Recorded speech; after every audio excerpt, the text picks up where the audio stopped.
Okay, so praise the Lord mga kapatid for another time of learning from God. And para mag-google natin itong araw na ito sa pag-aaral ng salita ng ating Panginoon. And praise the Lord for sa buhay ng bawat isa who are able to join today.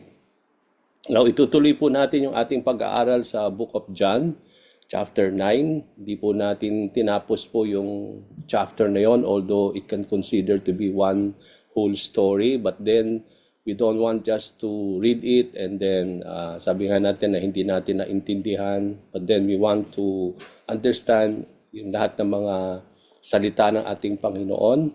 And so today, we will continue po from verses 13 down to the last verse 41. Okay, so yung ating pong topic, still Jesus heals a man born blind.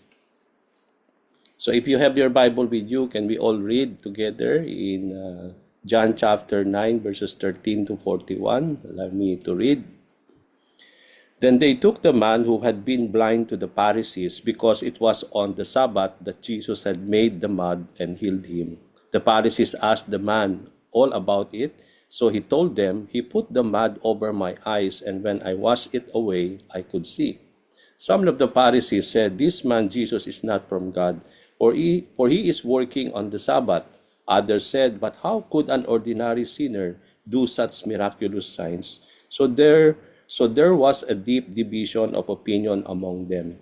Then the Pharisees again questioned the man who had been blind and demanded, "What's your opinion about this man who healed you?" The man replied, "I think he must be a prophet."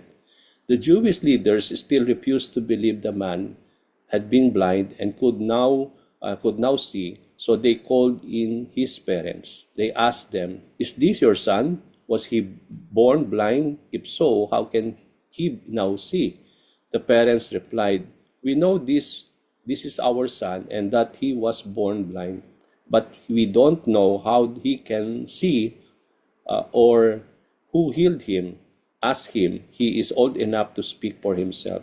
His parents said this because they were afraid of the Jewish leaders who had announced that anyone saying Jesus was the Messiah would be expelled from the synagogue. That's why they said, "He is old enough. Ask him." So for the second time, they called in the man who had been blind and told him, "God should get the glory for this because we know this man, Jesus, as a sinner. I don't know whether he is a sinner," the man replied, "but I know this, I was blind and now I can see." "But what did he do?" they asked. "How did he heal you?" "Look," the man exclaimed, "I told you once. Didn't you listen? Why do you want to hear it again? Do you want to become his disciples too?" Then they cursed him and said, "You are his disciple, but we are disciples of Moses. We know God spoke to Moses, but we do not even know where this man comes from." Why? That's very strange," the man replied. "He healed my eyes and yet you don't know where he comes from. We know that God doesn't listen to sinners, but he is ready to hear those who worship him and do his will. Ever since the world began, no one has been able to open the eyes of someone born blind. If this man were not from God, he couldn't have done it." "You were born a total sinner," they answered. "Are you trying to teach us?" And they threw him out of the synagogue. When Jesus heard what had happened, he found the man and asked, "Do you believe in the Son of Man?"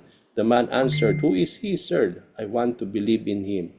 "You have seen him," Jesus said, "and he is speaking to you." "Yes, Lord, I believe," the man said, and he worshiped Jesus.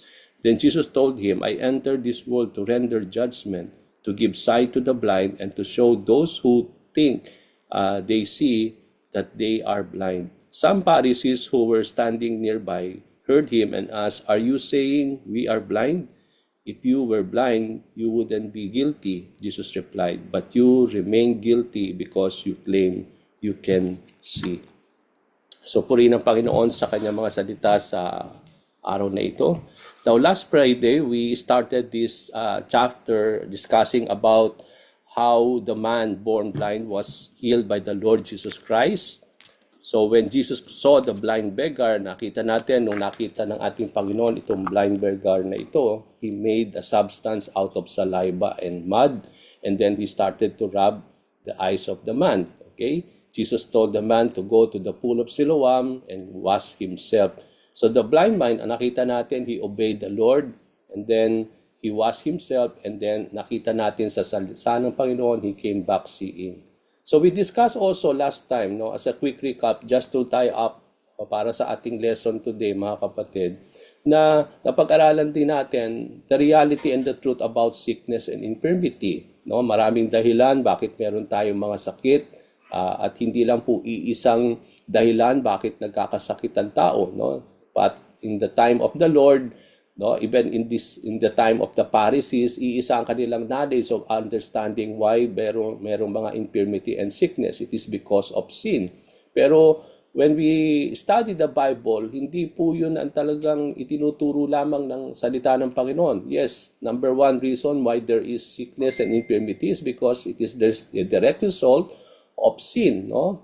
Now, when we have done something wrong, especially when we disobey God, no, regarding our health, regarding the things that we need to eat and drink, di ba? Sabi nga natin, that's a time that we become sick. So it is a direct disobedience to the word of the Lord. But it is not, hindi lang yun ang dahilan bakit meron pong mga karamdaman at infirmity.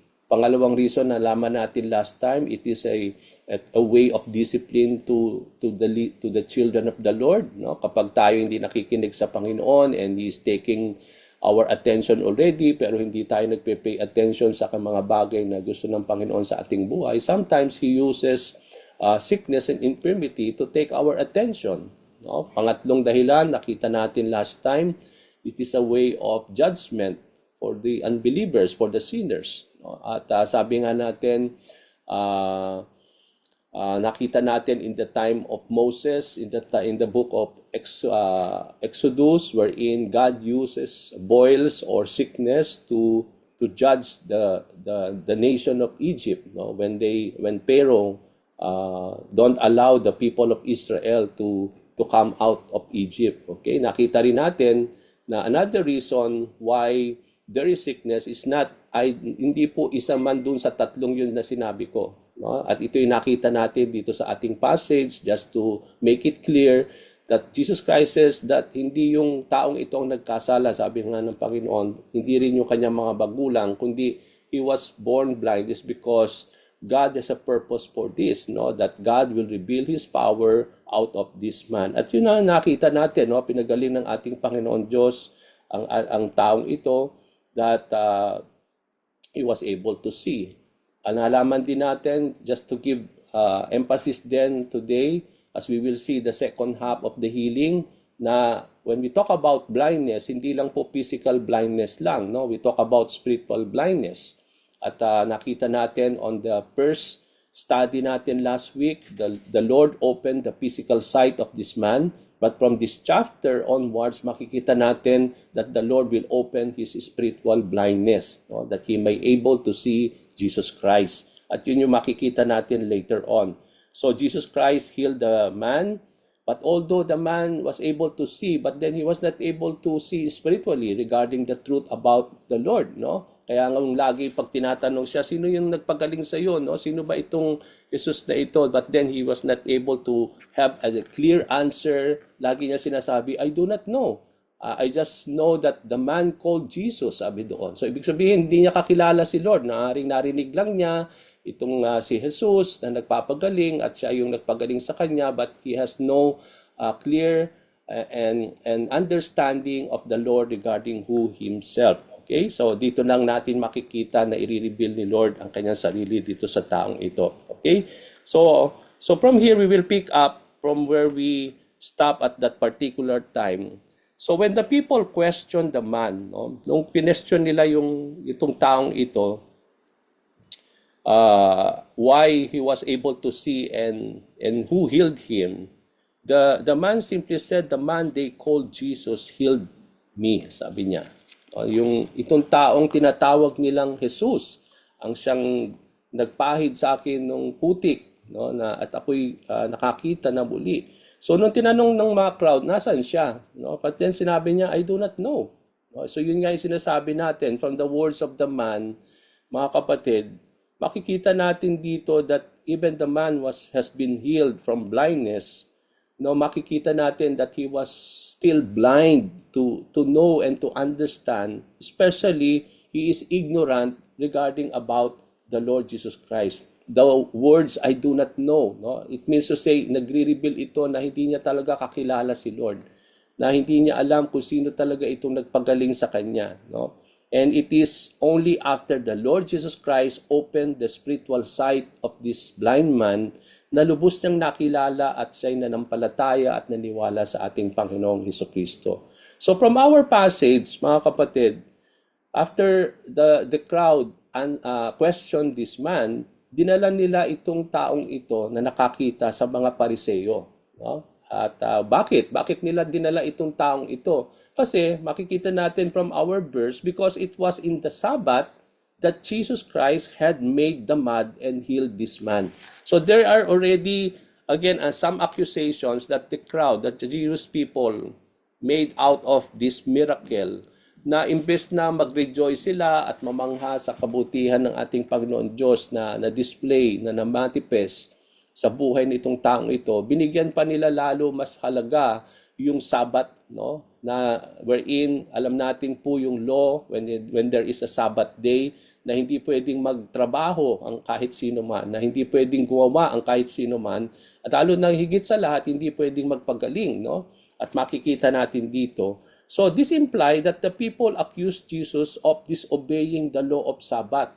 Na dito, dahil gumaling itong taong ito sa Sabbath, kaya they are accusing Jesus Christ of breaking the Sabbath, no? Because sabi nga natin, because no one was called by the Lord, no? When we talk about the Sabbath day, no one is called to do any work, no? So they consider unlawful for Jesus to make a substance. Come to think of this, no? Pati yung paggawa ni Jesus ng mud, ng substance out of mud and saliva is a kind of work na itinuturing nila na hindi pwedeng gawin, no? At that particular time.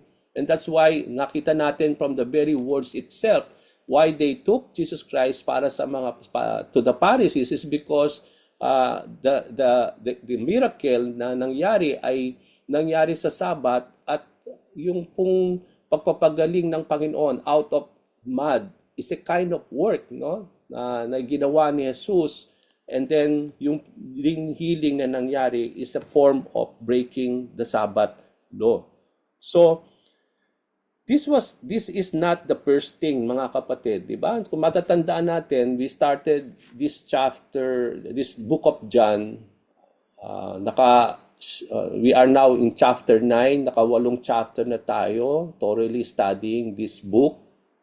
At kung matatandaan natin, hindi po ito yung parang unang beses lang nangyari itong occasion na ito, itong incident na ito, wherein people or religious leaders were accusing the Lord Jesus Christ of breaking the Sabbath, di ba? Matatandaan ninyo yung passage natin at that particular time, no, when the Lord also healed the lame man near the pool of Bethesda, isn't it? Di ba? Ito naman yung nakakita rin tayo, nakita din natin yung another pool in this chapter, the pool of Siloam. But then there is also another pool, yung pool of Bethesda, no? Na nakita natin dito wherein the Lord Jesus Christ was accused also by the religious leaders of breaking the Sabbath nung pinagaling niya itong taong ito, di ba? Nung nakita ng mga leaders na bit nitong taong ito yung kanyang banig, at alam nila na itong taong ito ay matagal nang hindi nakakalakad, at doon ay makita natin they question the Lord. They question the man why he is bringing his mat. But then ang sabi ng taong ito na sinabihan ako ni Jesus, no, na nabitbiting ko ang aking banig at ako'y lumakad, no. And we come to see that this man was lame for 38 years, no. At makita natin yung great miracle ng Panginoon dito sa taong ito, that out of 38 years pinagaling siya ng Panginoon. But then Even though alam ng mga tao, ng mga Hudyo at that particular time, yung condition nitong taong ito, but they are not rejoicing, no? They are not celebrating the power of God made, that has been displayed on that particular time, pero binigyan nila mas lalo ng kahalagahan yung obedience to the Sabbath law, no? During that time, the Jewish leaders accused Jesus Christ of breaking the Sabbath. Okay, so dito natin makikita to, no? Hindi lang ito yung first time na nakita natin dito sa chapter na ito na inaakusahan nila lagi si Lord of breaking the Sabbath. Whenever the time that the Lord will do something on the Sabbath day. Okay, so the people and the Pharisees gave emphasis more to the breaking of the Sabbath than to give praise and rejoice for the power of God displayed on the blind man. So when the man was brought to the Pharisees, nung dinala nila itong taong ito sa mga Pariseo, tinanong din nila ang taong ito, no? Kung sino ang nagpagaling sa kanya at kung paano siya gumaling sa kanyang pagkabulag, no? Yung pagkakabulag niya. At makikita natin that the man told them that Jesus put mud over his eyes, and when he washed it away, sabi doon, nung hinugasan niya yung putik na yon, inilagay ni Jesus, sabi niya, I was able to see. Okay, so yun yung tinetestify nitong taong ito. And it is what we have seen from the passage, no? Na talagang pinagaling siya ng Jesus, and then nilagyan siya ng putik sa kanyang mga mata, at then sinabihan siya ng Panginoon na pumunta sa Pool of Siloam at hugasan ng kanyang sarili, at doon makikita natin siya ay nakakita.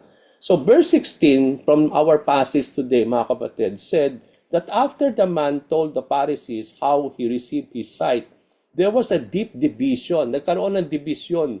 Nung narinig nila itong words nitong taong ito, how he was being healed and then who healed him, nagkaroon ng great na division among the Pharisees. Okay? So ano po yung division na nangyari? Bakit nagkaroon ng division of opinions? Nagkaroon po ng division of opinions in those times, no, between the Pharisees when they heard regarding the truth na si Jesus ang nagpagaling dito sa taong ito. So ano ditong division ng opinion na makikita natin sa ating passage, no? Sabi nga natin, binibigyan natin ng kahalagahan yung lahat ng mga verses, ng mga words. Ayaw nating malampasan po ito na hindi natin naiintindihan. Ano pa yung mga division ng opinion na nangyari sa mga Pariseo in those times regarding this healing. So, una, may mga Pariseo na kaya nagkaroon ng division is because some Pharisees referred Jesus as someone not from God, and he is working on Sabbath and disobeying it. So yun yung isang part ng mga Pariseo. Ito yung mga Pariseo na ang tingin nila kay Lord is that he is not really from God. So kanilang opinion is that si Jesus ay hindi talaga galing sa Panginoon Diyos at siya ay gumagawa sa Sabbath at dinidisobey niya itong Sabbath day. Okay? Now, on the other hand, meron namang mga Pariseo na divided din sa kanilang opinion, na hindi yun ang kanilang opinion. Sa kanila, ang opinion niya, although they considered him also not from God, but their opinion is that how this ordinary man, okay, he's talking about how Jesus Christ as an ordinary man and a sinner do such a miraculous signs and wonder. So dito, sa unang part, makikita natin sa unang bahagi ng opinyon ng mga Pariseo, yung una, naniniwala na si Jesus ay hindi galing sa Diyos at siya ay, sabi nga natin, binebreak niya at dinidisobey niya yung Sabbath law. Doon sa kalahati naman ng mga Pariseo, ito'y naniniwala na although naniniwala sila na, sabi doon, how a sinner can do such a miraculous sign. So dito, naniniwala sila sa miracle. No, nakita nila yung miracle. Pero ang kanilang opinion naman ay paanong nakapagpapagaling itong ordinaryong tao na ito na makasalanan. Okay, so yung po yung kanila. So divided sila sa opinion na itong una, hindi sila naniniwala sa miraculous na nangyari sa taong ito, na si Jesus hindi pwede magkaroon ng miracle is because itong taong ito ay hindi galing sa Diyos. Okay, yung pangalawang opinion naman na kalahati ng mga Pariseo, sila naniniwala na merong nangyaring miraculous sign, pero hindi nila maintindihan, no, kung paano nangyari yon, samantalang si Jesus ay parang isang ordinaryong tao lang at siya'y makasalanang tao. Okay, so yung po yung divided opinion here. So na makikita natin from our passage. So from the opinions of the Pharisees, makikita natin dito, they refer Jesus as, ano yung mga opinion nila? Apat na bagay. Number one, someone not from God. So, ilagay natin po yan sa ating pong mga puso't isipan. Babalikan po natin yan and we will try to talk about it and put the truth behind it. Okay, so sa kanilang opinion, no, na si Jesus ay hindi galing sa Diyos. Pangalawang opinion nila, siya ay isang ordinaryong tao lamang. He is just an ordinary man. Pangatlo na opinion nila, he is a sinner. Okay, siya ay makasalanang tao. And then number 4, he is able to do such miracle. Okay, so nandun yon, hindi mawawala yon kasi nandun nga yung pagtataka ng mga Pariseo, yung other half of the Pharisees, na although nandun yung miraculous sign, nagtataka sila, paano nangyari yon samantalang si Jesus ay just ordinary man and that he is a sinner. Okay, so hindi natin pwedeng tanggalin na they are able to see the miracle, no? So the kalahater half. So they are able to see the miraculous wonders at that particular time. So in addressing this opinion, mga kapatid, kung may address natin itong mga opinion na ito ng mga Pariseo, let us understand that opinions, no? Para lubos nating maintindihan, ginamit po sa verse na ito yung word na opinion. Ano ba ang opinion? Di ba pag sa atin, when we talk about opinion, it is just speculations. Walang katotohanan yan. Parang sa tingin mo lang. Okay, pag sinabi mo, ano bang opinion mo dito? Ibig sabihin nun, ikaw ay nagbibigay lang ng inyong para bang speculation kung ano yung pananaw mo sa isang bagay na ito, that this opinion can be either true or not. Okay, pwedeng tama o mali. So they are just based on human knowledge. These are just based on human speculations and cannot establish the truth. So hindi mo pwedeng gamitin yung opinion lamang para ito establish something that is right and true. It's because it is just pure opinion lamang. Okay? So dito, our belief, mga kapatid, sa ating pong buhay bilang Kristiyano, yung ating pananalig at pananampalataya ay hindi base sa opinion. Yung binabasa nating mga verses, although sa chapters ng mga libro sa Bible, although these are human, sabi nga natin, human authors ang nagsulat nito, hindi ito opinion ng mga writers. No? Hindi sila nagbibigay ng speculation lamang o yung kanilang sariling pananaw kung ano yung sinusulat nila dito. So it is not mere opinions na makikita natin from the very words of the Bible, no? Kasi kung magiging opinion lamang ng mga taong nagsulat nito ang ating pinanghahawakan at yun ang nagiging basihan ng ating pananalig at pananampalataya, so hindi po katotohanan, hindi totoo itong ating pinaniniwalaan. Isn't it? No? So our belief and our faith concerning the Lord Jesus Christ were not based and established on opinions, but founded on the truth brought by the Word of God. Okay, so hindi ito opinion ng tao, kundi salita ng ating Panginoon Diyos. At yun yung po nating gigyanan natin ng emphasis dito, na our belief and our faith is based upon the truth brought by the Word of God. In our lives, as believers and disciples of the Lord, mga kapatid, everything in us, kung titingnan ninyo yung mga ginagawa, no? In our Christian life, no? Kapag nagsisimba tayo, nagpe-pray tayo, no? Nag-study tayo ng Bible, at lahat ng mga bagay na ginagawa natin nangyayari sa ating mga buhay. No? Kung titingnan natin ito, the way we do things, the way we say and think are not opinions but purely truth. Hindi natin ito ginagawa, mga kapatid, bakit tayo nananalangin? Hindi ito dahil opinion natin na dapat gawin natin o mabuting gawin yon. So it is based upon the truth that prayer is a commandment that God called every believers in the Lord. Why we are studying the Bible is because hindi opinion ito ng tao o opinion ko o opinion nino man ng mga pastor na kailangan tayo magbasa ng Bible, na opinion na dapat magbasa tayo. No? It is not based upon everything. So in everything in us, it is brought. Bakit natin ginagawa ito? Is because it is something that the Word of God says. It is the Word of God that called us to do so. So yun yung kailangan nating bigyan ng pansin dito. So everything concerning about the Lord, kung babalikan natin yung ating passage, everything concerning Jesus are not opinions made by the writers of the scriptures, but truth as being inspired by God and by the Holy Spirit. Hindi natin, di ba maraming beses na ginagamit ng tao ang Biblia para sirain ang ating pong paniniwala at pananampalataya, lalo na po to discredit Jesus Christ, no? Kasi sinasabi nila, tao lang ang nagsulat ng Biblia. Okay? So, paano natin masisigurado na hindi lang speculation at opinion lang nila Peter o ni Matthew o ni Luke, itong mga sinasabi nila dito, o ni John, itong pinag-aaralan. Paano natin masisigurado na hindi lang itong opinion? O si Moses, no, sinulat niya yung first 5 book o yung mga authors in the Bible, samantalang sila yung mga tao lamang. So paano maiko-consider na ito'y salita ng Panginoon? Yun nga yung kine-question ng maraming mga hindi naniniwala, nananampalataya, na they discredit the Bible as being not really word of the Lord is because ito'y sinulat lamang ng tao. Now, there is truth behind it. Hindi natin po inaalis yung katotohanan na ang mga tao talaga. Kaya nga, when you talk about the Bible, there is the human aspect of it. In the aspect wherein God uses or God used people, no, to write His words.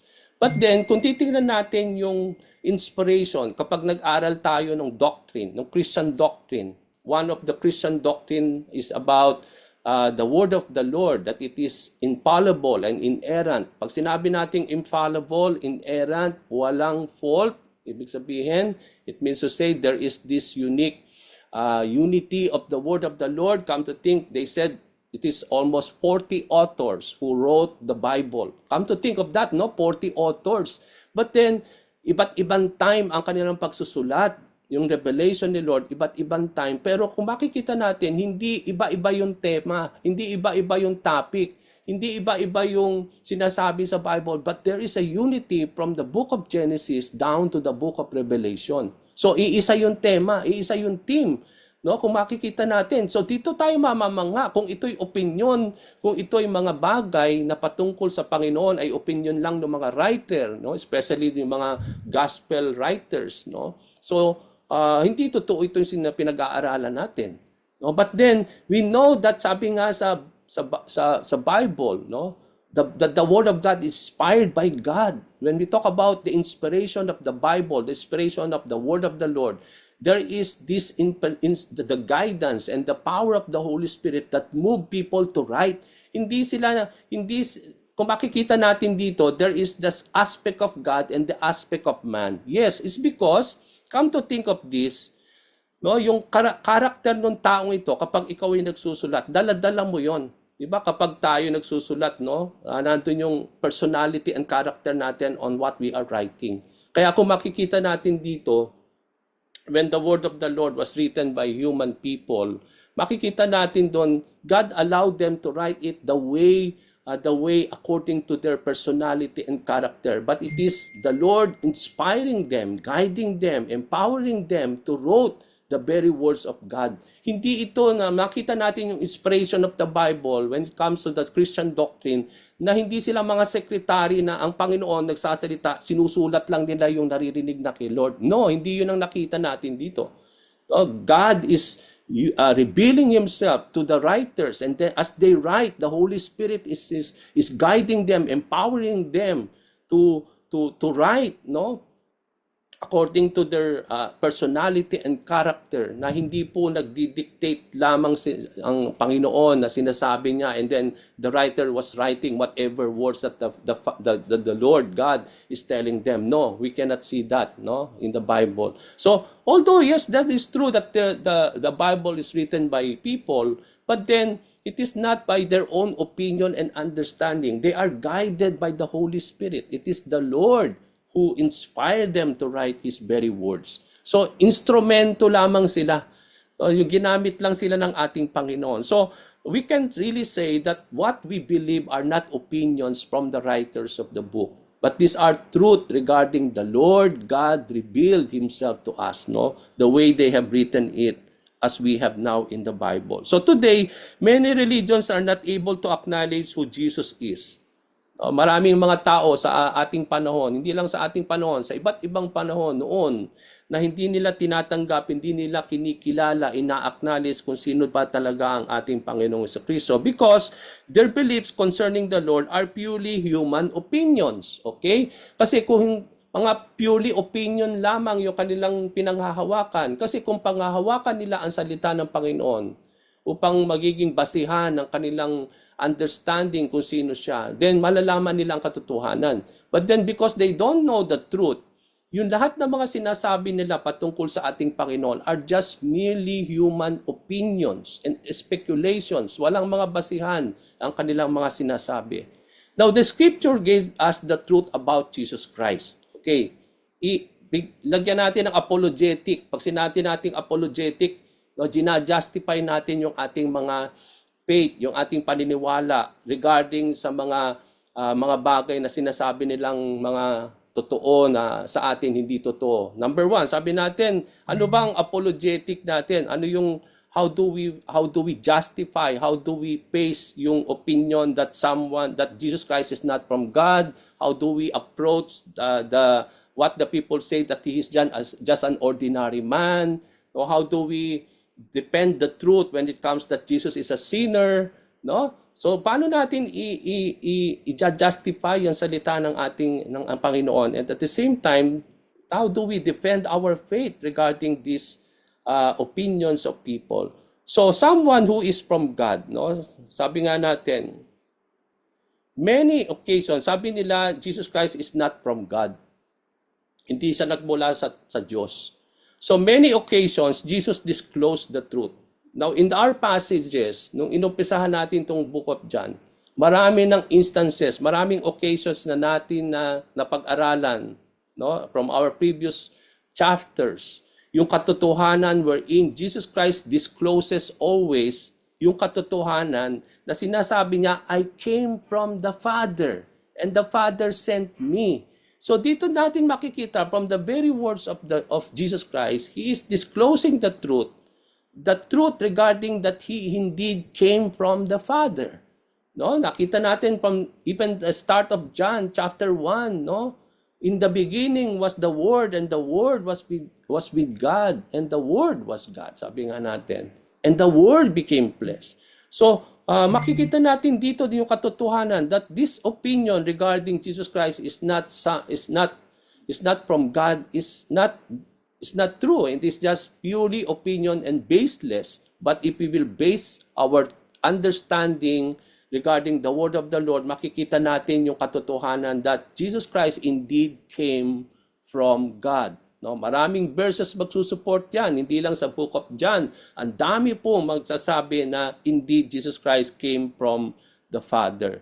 He was an ordinary man, sabi nila. But then ang ating pong apologetic dan is that He is not an ordinary man. Why? But He is God in the form of man. Yes, He is a man because He is 100% man, but then He is not just purely man. He is both 100% man and also 100% God. So, He is a man, yes, that's true, but He is not purely human being or an ordinary man. But He is a man, but He is God who took the form of being a man. Okay, yun po yung tamang words doon. Jesus was not only a man, but He was God in the appearance of a man. Yun po yung totoo doon. He is God in the appearance of man. It is not purely a man, or He's not just an ordinary man, but He is God who took the form or who appeared as a man. Okay, so the Bible says that Jesus never committed sin. Sabi nila, He is a sinner. Okay, lahat ng tao. Kaya maraming beses sinasabi nila, paano si Jesus pinanganak ni Maria?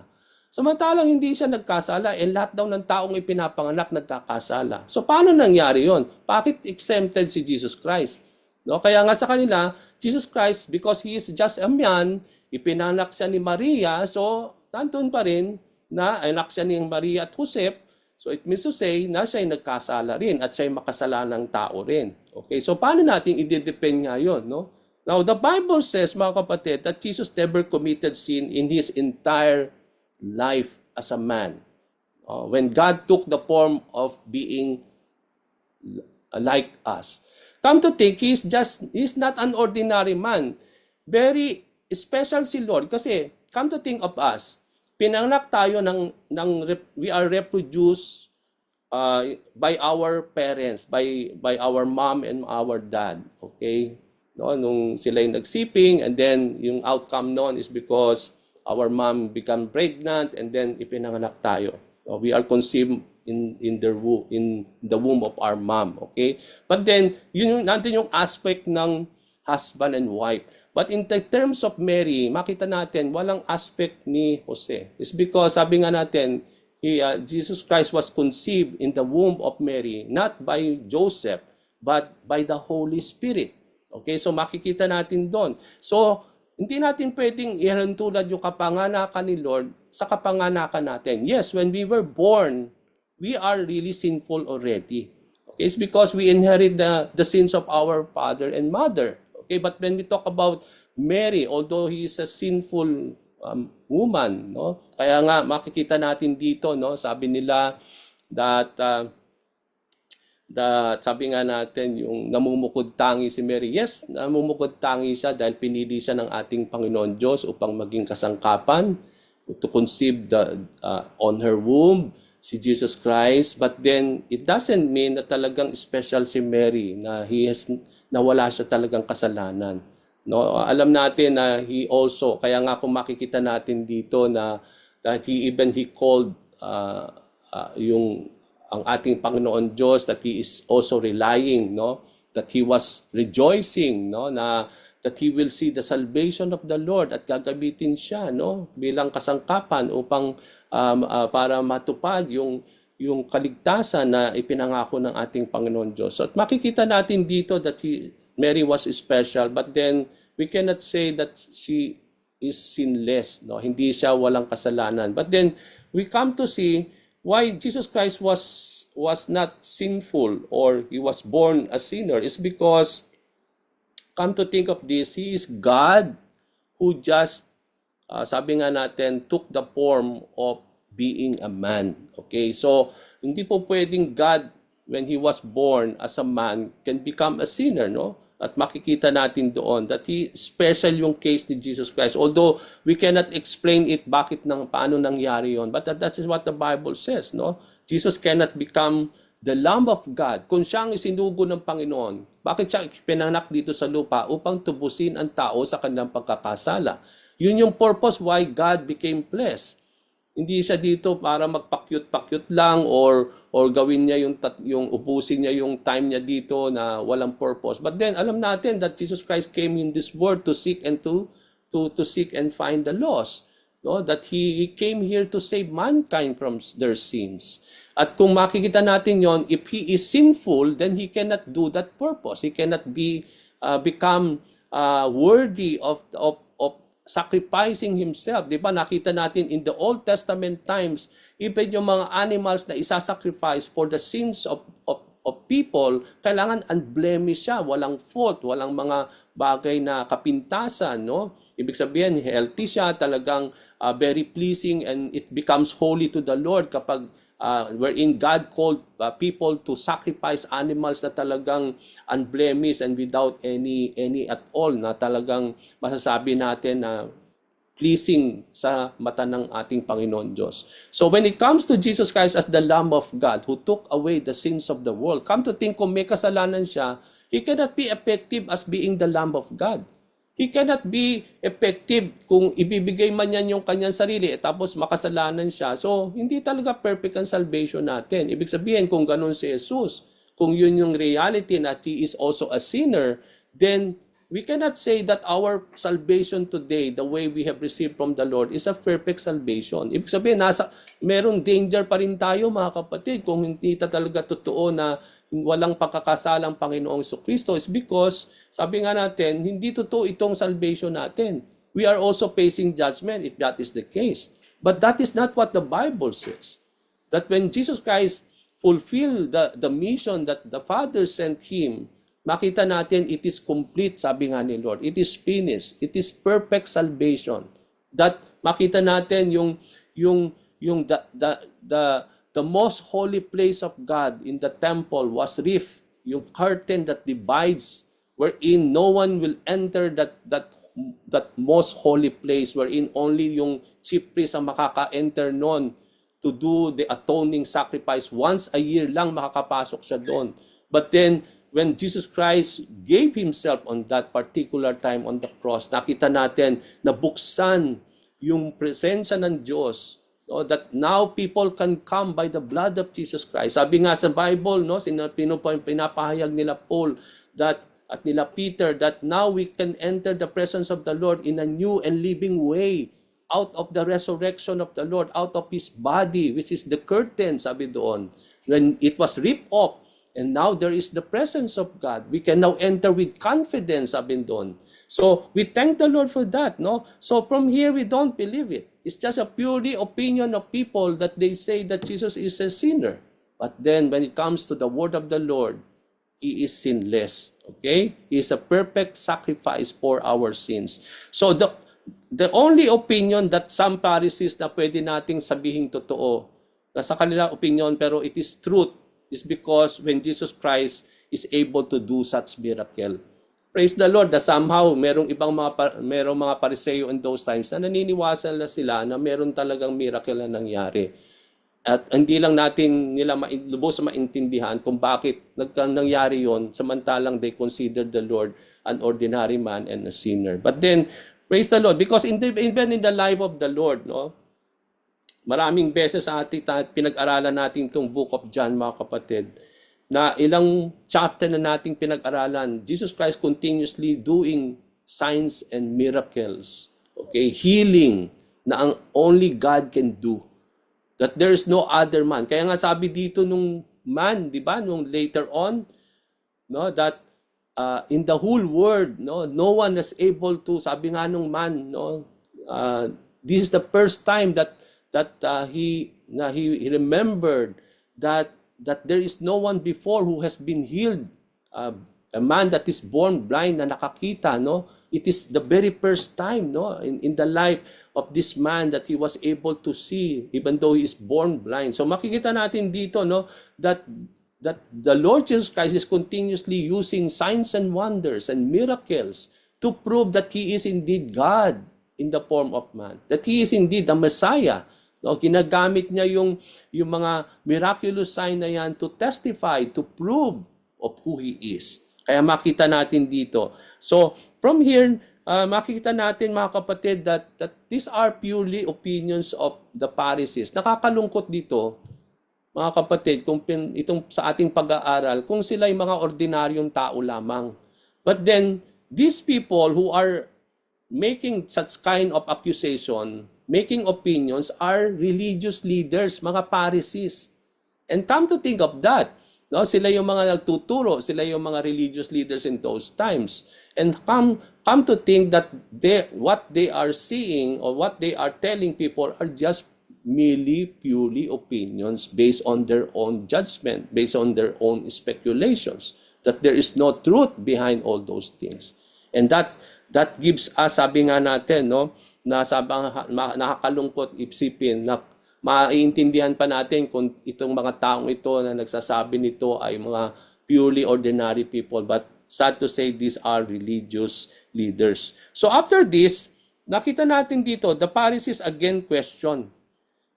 Question nila uli itong taong ito regarding their opinion about Jesus Christ who healed him. Okay?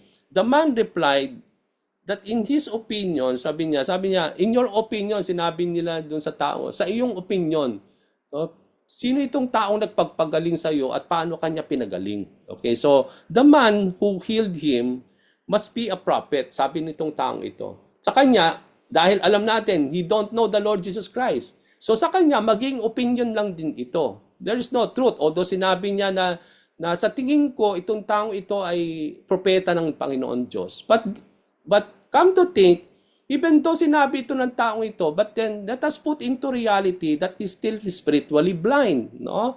Hindi pa niya talaga totoo nakikilala ang Panginoong Jesucristo at that particular time. Although pinagaling na siya, but then spiritually he's still blind to see the truth about Jesus Christ. So nung tinanong siya ng mga Pariseo, sa iyong opinion, so if Jesus saying, it is just also an opinion nitong taong ito, na sa kanyang opinion, si Jesus ay isang propeta galing sa Panginoon. So he must be a prophet, no?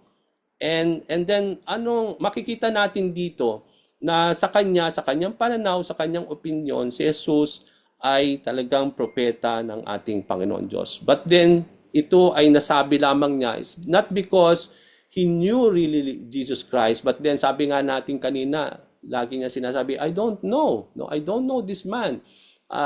They just call him Jesus Christ. It may be na narinig lang niya itong pangalan na ito, but then na nandun yung sinabihan siya nitong taong ito, but there is no truth behind it. Although nag-obey siya regarding about the Lord, no? Nandun yung obedience niya, but then makikita natin dito, hindi niya talaga totally alam kung sino talaga itong si Jesus. Sa kanyang pananaw, he believed that he is a prophet of the Lord. So to validate the miracle of the blind man, in those times, ang mga miracles, for our understanding, binabalidate ng mga religious leaders. Even in our time today, di ba, yung mga Roman Catholic, no, when there is a miracle, they validate it. They will not accept it like that. Ibabalidate nila kung talagang totoo itong miracle, it is a miracle from the Lord or not.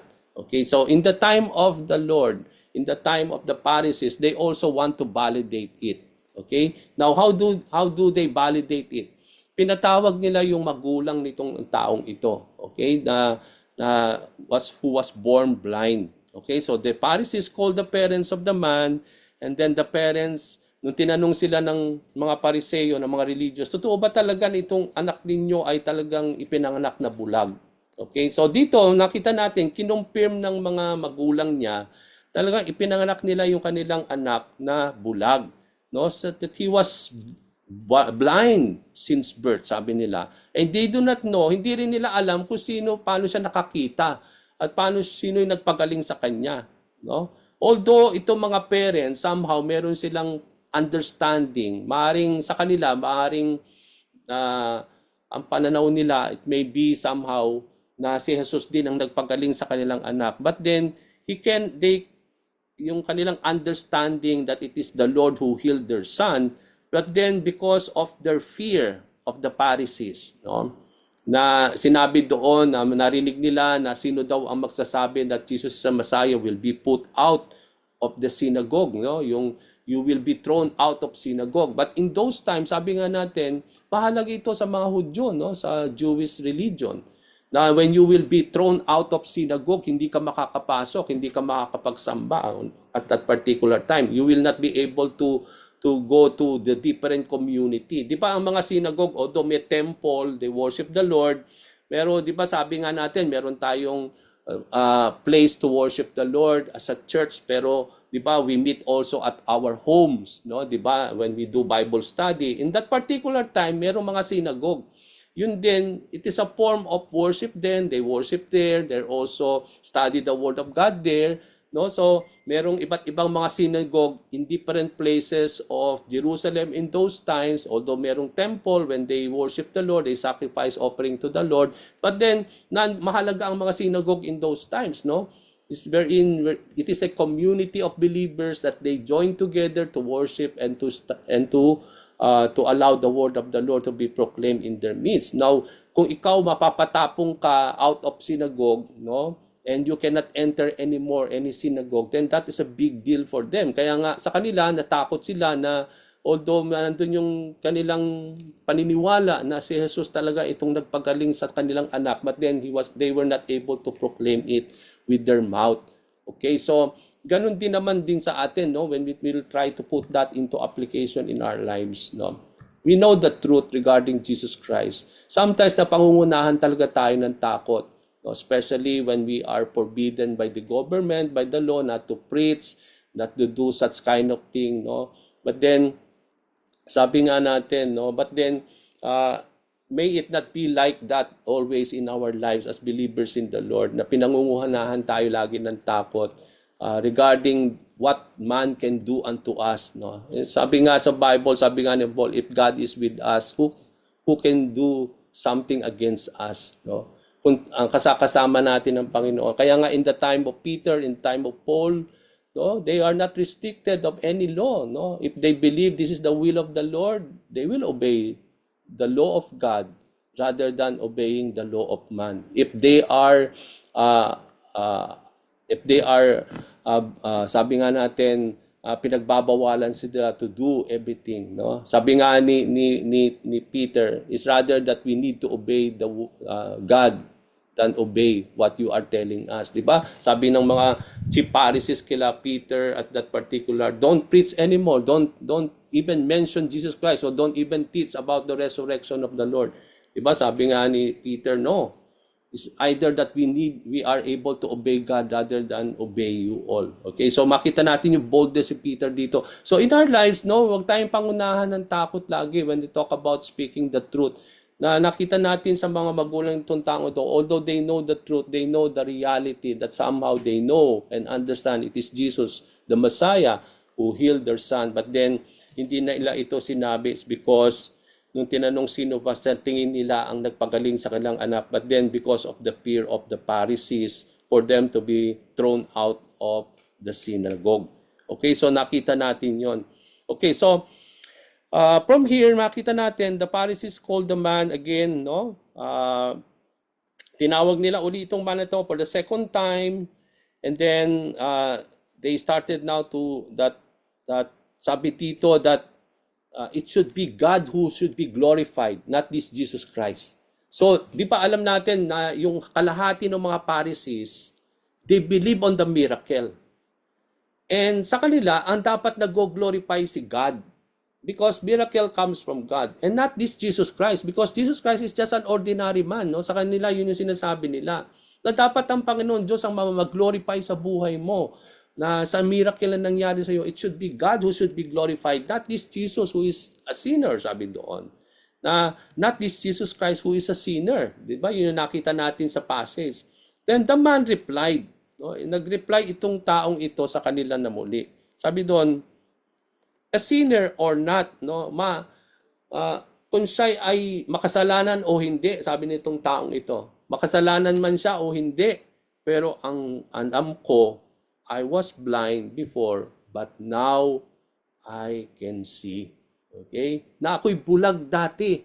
But then, ang mahalaga, ako'y nakakakita na. No? So dito, hindi ko alam whether he is a sinner or not, but what I can tell to you is that I was blind. No? Hindi natin pwedeng i-neglect yung katotohanan na ako'y bulag dati, pero ngayon nakakakita na ako. Okay, so yun yung sinasabi nitong tao na to. So when the religious leaders continuously asked the man, no, for the second time, parang nakulitan na itong man, yung taong gumaling, napaulit-ulit itong mga Pariseo. Kaya ang sinabi niya, di ba sinabi ko na sa inyo ng una kung paano ako gumaling at sino itong nagpagaling sa akin? Bakit gusto na naman ninyo marinig? Di ba yun yung sabi nung man, no? Bakit gusto ba ninyo maging disciples niya? Bakit tanong kayo ng tanong patungkol sa kanya, no? Kaya sinabi dito, nung upon hearing the Pharisees become mad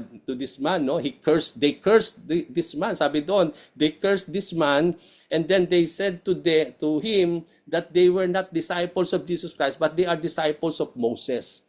Okay, so dito natin makikita that they repair themselves as disciples of Moses, not the disciples of Jesus Christ.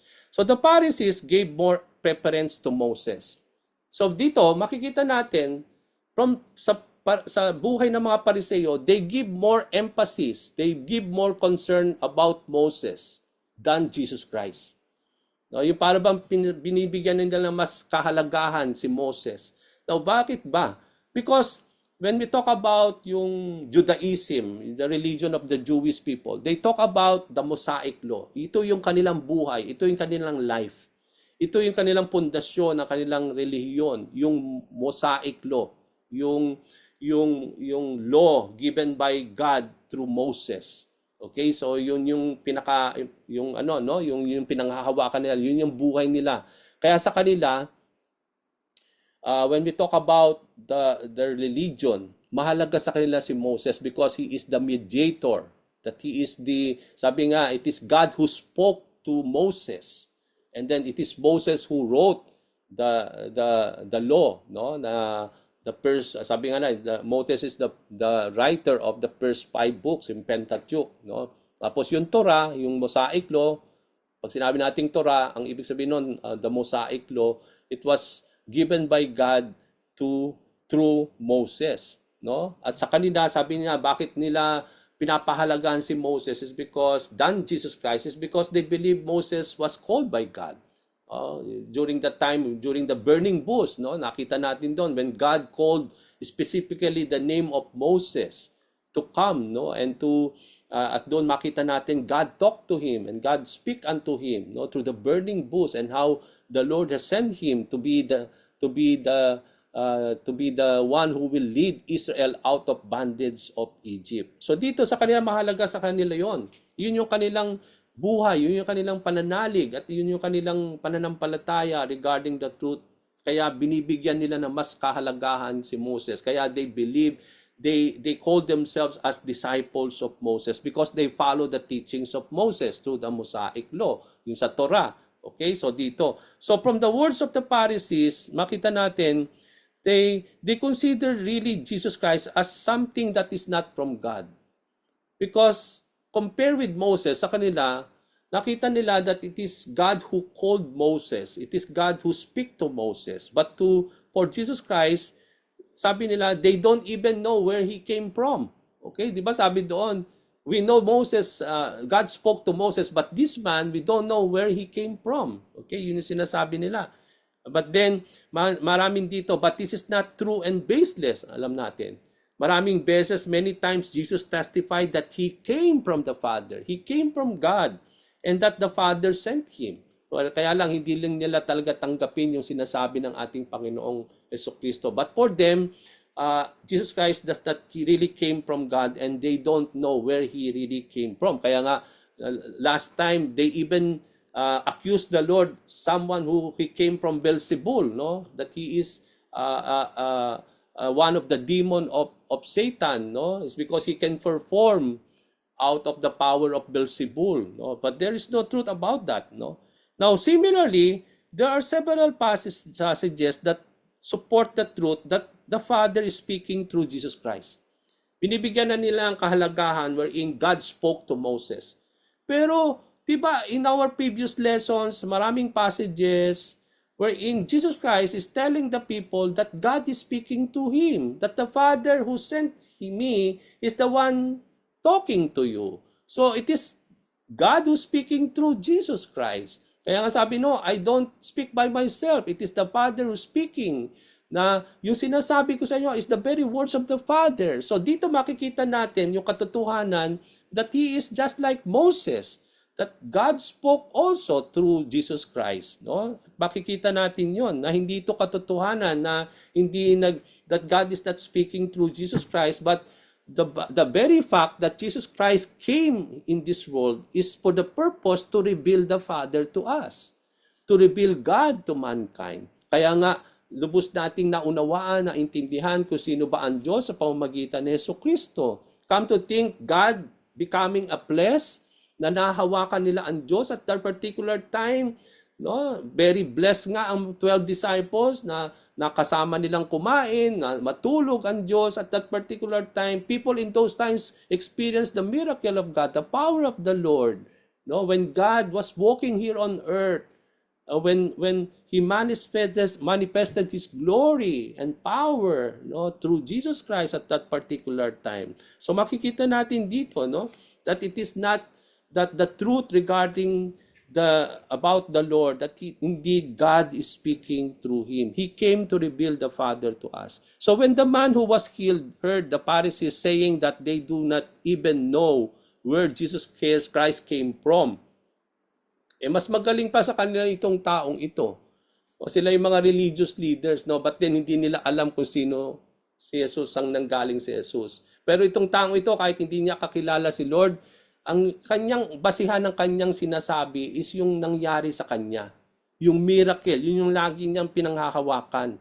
Kasi sabi niya, it is so strange, no? Sabi niya, it's very strange for you all. You are religious leaders that you don't know even where Jesus Christ came from.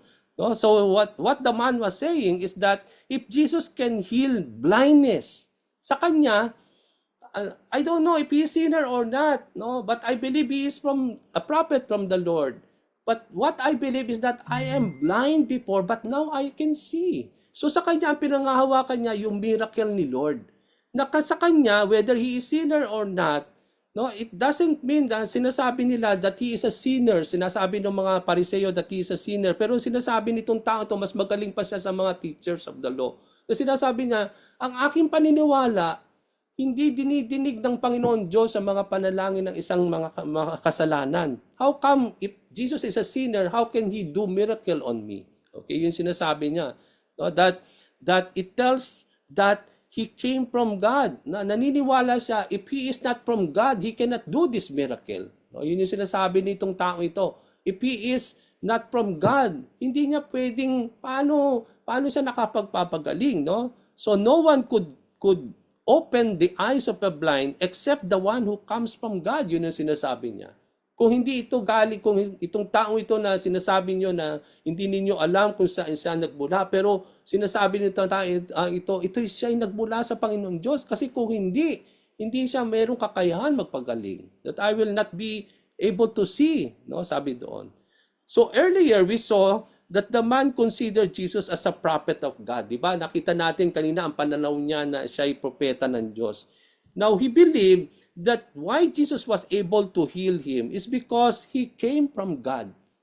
No, yun yung kanyang pananawala na he is indeed a prophet of the Lord. Whether what you are saying, sabi niya doon sa mga Pharisees, no, na it's just so strange to hear from you na sinasabi niyo, you don't know where this man came from. But sinasabi naman niya sa kanila na I believe that he is a prophet of God, that he came from the Lord, because if not, he cannot do such kind of miracle. No? So yun yung sinasabi nitong taong ito. So the man finds it very strange why the religious leaders do not accept that Jesus who healed him is from God. Leaders accuse Jesus as a sinner, but for the man, he believed that God will not listen to sinners. Di ba, binanggit niya dito na inaakusahan nila si Jesus Christ as a sinner. But then sabi ni tao nito, if this man is a sinner, why God will heal or why God will hear his prayer for healing, no? But God is ready to hear those who worship him and do his will. Kaya nga sabi ni taong ito, ang Panginoon Diyos ay dumidinig sa mga taong mag-worship sa Kanya na gagawin yung Kanyang kalooban. At yun yung paniniwala itong taong ito na way beyond itong paniniwala nitong mga Pariseo. So there is truth about this, mga kapatid, no? We know that the Lord is always listening to the prayers of those who will worship the Lord, who is able to do the will of God. Yan din yung ating paniniwala kagaya nitong taong ito, no? The man who was healed from blindness believed that if Jesus was not from God, then he could not have done healing his blindness. But the fact that no one has been able to open the eyes of someone born blind except Jesus, then he can be someone who was from God. Kaya sinasabing taong ito, since in the beginning of the world, there is no one who was able to heal a born blind like me. So, and because now I can see, then he's saying to them that he can be someone who was from God. So we can see from the man the wisdom of God, no, nandun yung wisdom from the Lord, from this man, no, na somehow compare with the religious leaders. Kaya nga itong mga taong ito, yung mga religious na ito, no, they are trying to say, ano ito, tinuturuan mo ba kami? no? Sabi doon, no, na para bang na parang they told the man, no, are you teaching us, no? Because they are the teachers, no? So, having wisdom, the leaders accused the man of trying to teach them. They accused him as someone who was born a total sinner. 'Di ba sabi niya, no, sinabi doon sa verse na 'yon, that are you teaching us, no? How can you teach us when you are born a total sinner? Okay, so dito makikita natin ang tama lang na sa mga Pariseo yung truth about this is not an opinion at all, but this is a truth. Ano yung truth na yan na nakita natin sa mga Pariseo? Yung truth that everyone was born a total sinner. Not only that man, but all the man. No? Yung lahat ng tao. That when we talk about people, they are really born a total sinner. Wala isa man na ipinanak na hindi makasalanan, mga kapatid. Yan po yung tinuturo sa salita ng Panginoon. We find this truth not from the words of the leaders, but from the scriptures itself. That the Bible proclaims that every baby being born is considered already a sinner. Because they are already inheriting the sinful nature of their parents. So, na yun yung katotohanan na nakita natin sa Bible. So after this, the leaders threw the man out of synagogue. Dahil nga, he's trying to teach the people, no? I will be closing soon. Tinapon nila out of synagogue itong taong ito. No? He was thrown out of synagogue because of what he was saying about Jesus Christ. So, dito natin mag-uumpisa ngayon, yung itong last verses na ito of chapter 9 is so dramatic. Ito yung pinaka-highlight nito, no? On the first part, nakita natin, Jesus Christ saw this man. Okay? Na nakita natin. And then, here comes Jesus Christ again. Meeting again this man. At iisa yung sinabi niya. Sabi dito, no? Jesus heard what had happened. The Lord found the man and asked him, do you believe in the Son of Man? Now, dito, makita natin, as I will be closing na, Jesus was able, at the start of this chapter, nakita natin, hindi natin na-miss na Jesus was able to saw. He was able to see that the condition of this man that led him to heal the man physically. Na nandun nakita niya yung infirmity that he was born blind, no? For many years he was blind, but then hindi nakaalis yun or slip out from the sight of the Lord. So he was able to see the condition of the man that brought physical healing. But also from our verse today, not only God is able to see, but He is also able to know yung pong mga buhay, sa mga nangyayari sa ating buhay. No? This also tells us that the Lord was able to know what happened to this man. No?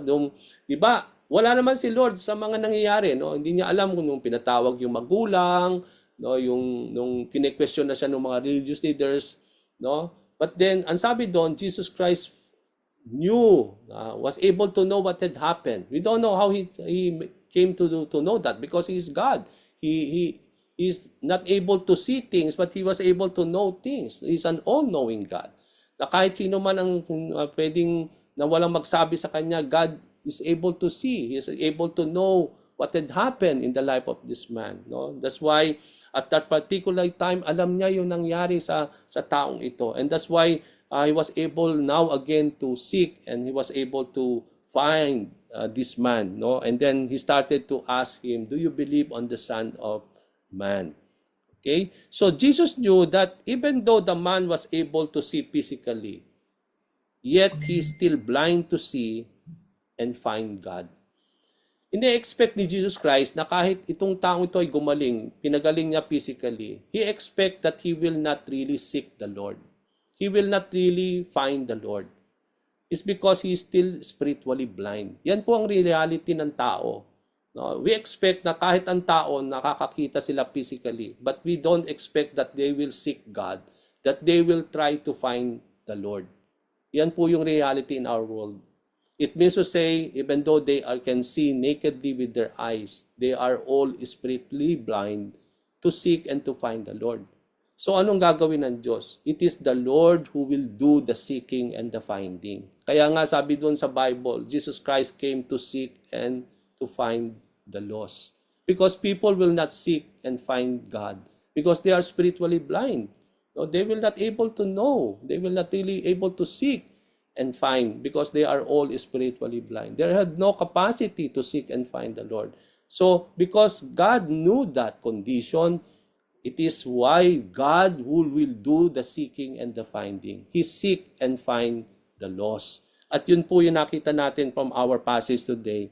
It is Jesus Christ again who seek and find the man to open not this physical blindness because na-open na yun ni Lord, but to open the spiritual blindness so that he may able to see now God and to see Jesus Christ and believe in Him. So the Lord asked the man if he believed in the Son of Man. The man replied, "Who is he, sir? I want to believe in him." Jesus answered, "You have seen him, and he is speaking to you." Remember the time when Jesus Christ revealed this personally sa chapter 4 ng pag-aaral natin in the life of the Samaritan woman, when Jesus Christ revealed himself that itong Samaritan woman, he believed that there is this Messiah who will come. He will tell everything to them. And then Jesus Christ says that I am He, no, whom you are repairing. That he claimed that he is the Messiah, and he revealed himself. And here, the same thing had happened. No, Jesus Christ revealed himself personally to this man. No? Jesus answered, "You have seen him, and he is speaking to you." After this, the man believed in the Lord, and then he started to worship God. So, dito makikita natin yung outward manifestation as I close. Di ba, when we talk about Zacchaeus, bakit nagkakaroon ng outward, ano yung outward manifestation na naligtas si Zacchaeus? It's because yung outward manifestation na yan, ng repentance and belief and faith, is then, yung bang they are willing to give up now their possession. Sabi ni Zacchaeus, "I'm willing to give all my properties to the poor. That I'm willing now to repay back yung mga taong na niloko ko, yung parang inonsin niya noong mga panahon yun, when he's receiving the taxes out of the people. I'm willing to give them back double or higit pa sa mga kinuha niya sa mga tao." So here we can see an outward manifestation of the grace upon a person's life. Now here comes also the outward manifestation that we come to see that this man believed on the Lord. He was able to see Christ, and from here makita natin that there is a conversion that had happened in the life of this man when he believed that when Jesus Christ revealed himself and when he really believed on the Lord, his spiritual blindness was opened by God, no, at that particular time, and he was able now to see the reality, the truth. It is not just an opinion that he believed, but it is now a truth that he was able to see now regarding about the Lord Jesus Christ. That's why he believed on the Lord, and then he came to worship Jesus Christ at that particular time. No, sabi nga natin, as I end, sabi dito, the people who were spiritually blind, sabi nga natin, in John chapter 3:17, di ba, nung nakakita na itong taong ito, sabi ni Jesus Christ, that I am, sabi dito, that he came to judge, no? He also came to judge, no? And to render judgment to the blind and also to those who say that they are not blind. Okay? Now, in John chapter 3:17, it says that God sent His Son, and He sent His Son to not to judge the world, but to save the world. Di ba yun na nakita natin sa John chapter 3 verse 17? Nagpunta dito si Lord, hindi para to judge the world, but to save the world. But on this chapter, we saw also that Jesus came to the world to render judgment, as what John chapter 9 verse 29 says. Alam natin mga kapatid that on the first coming of the Lord, He came to save mankind. He came to save the world. But on the second coming, on the coming of Jesus Christ, Jesus Christ will render the judgment, that He will come as a judge, not a savior anymore. So I believe that at the coming of Jesus Christ, on the second coming, there He will render judgment now. No, for those who really are spiritually blind, who were able to believe on the Lord, no, their eyes will be open. But then those people who will always say that they can see, their guilt will remain upon them. Yun ang sinasabi ni Lord dito, no? That sabi dito that Jesus Christ came to render judgment to those who think that they are not blind to see. Kaya nga mga kapatid, no, napakagandang aminin ng tao na sila'y bulag sa katotohanan. Because if they will not really accept that truth, they will remain blind and their guilt will always be upon them. Kaya nga napaka-importante na mabuksan ang spiritual na sight ng isang tao, because if not, then there is this rendering of the judgment at the coming of Jesus Christ, and that guilt that is upon them brought by their sin will remain upon them. So living in darkness, mga kapatid, as I close, as spiritually blind leads to guilt. No? Come to think, kapag ang tao namumuhay sa kasalanan, they are all living in darkness brought by their spiritual blindness.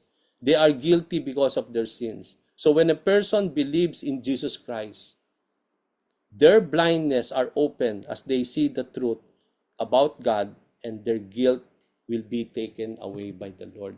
So ang key pala mga kapatid for a person to see spiritually and for their guilt to be taken away from them is yung belief kay the Lord Jesus Christ, no? At for that belief will not really automatically happen, no? That only happen if they will really acknowledge their sinfulness, their blindness to see the truth about the Lord.